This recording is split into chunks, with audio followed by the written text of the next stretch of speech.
नमस्कार. प्राध्यापक बी.जी. मांगले, जागर टाइम्स मध्ये आपल्या सर्वांचं मी स्वागत करीत आहे. मित्रांनो, राज्यातील 5व्या टप्प्याबरोबरच लोकसभेच्या निवडणुका संपल्या.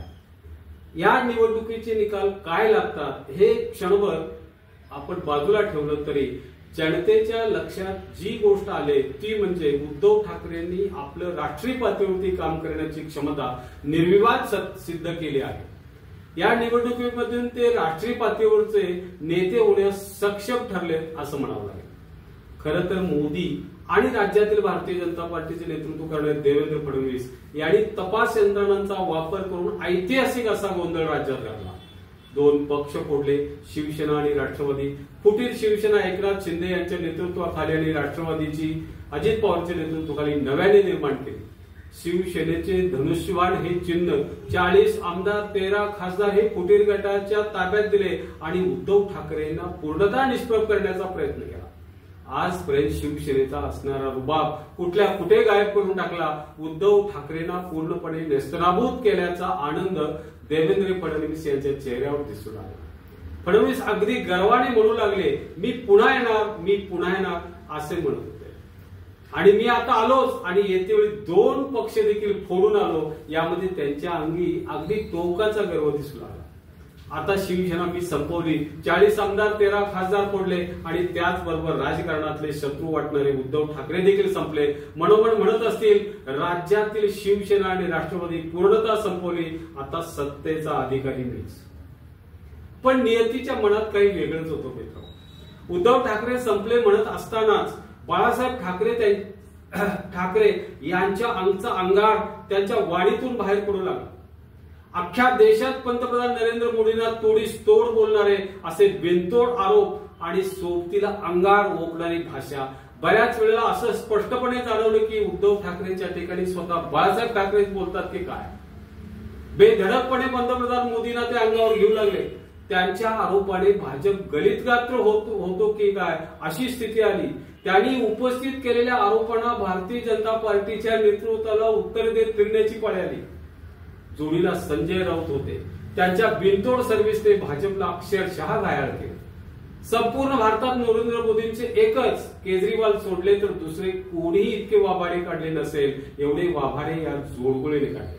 ठाकरे म्हणाले, मोदींना आज मुंबईच्या गल्लीबोळात फिरावं लागतंय. खरं तर मुंबई भारतात सर्वाधिक टॅक्स देणारं शहर म्हणून प्रसिद्ध आहे. आज ते स्वतःला मतं पाहिजेत म्हणून फक्त या मुंबईत आले. ज्यावेळेला मुंबईला गरज होती, ती अडचण होती, त्यावेळेला ते आले नाही.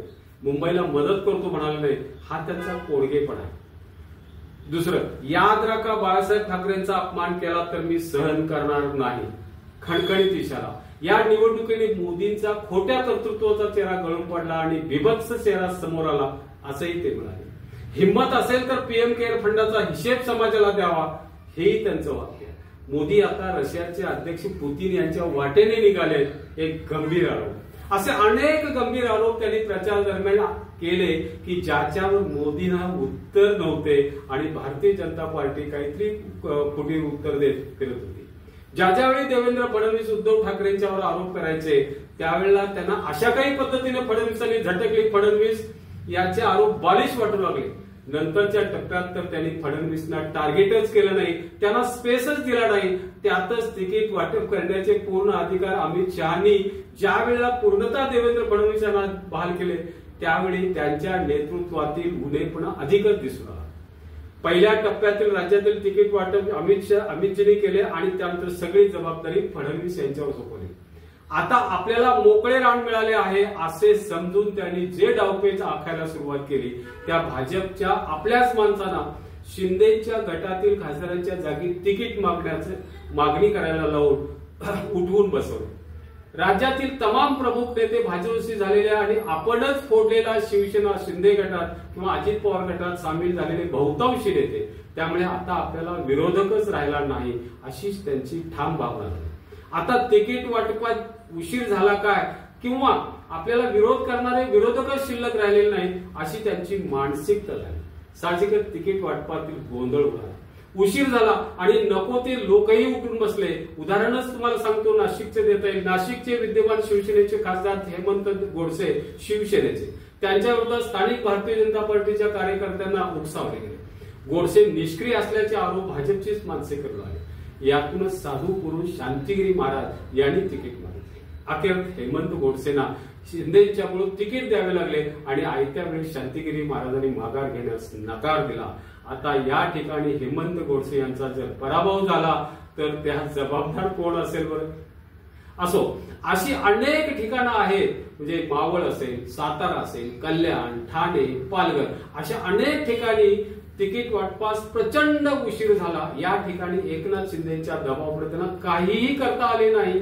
शिंदेच्या खासदारांना तिकीट द्यावेच लागली। साताऱ्यात तर उदयनराजेंनाच तिकीट द्यायचे होते, दुसरे कोणीच खंबीर तिकीट मागणारे पुढे नव्हते, तरी पण तिकीट वाटपात इतका अक्षम्य विलंब केला। साहजिकच नेतृत्व म्हणून फडणवीस कमी पडले असे स्पष्टपणे दिसू लागले। या पार्श्वभूमीवर उद्धव ठाकरेंनी त्यांच्या वाट्याला आलेली जी तिकीट होते ती तुलनेने झटकन वाटली।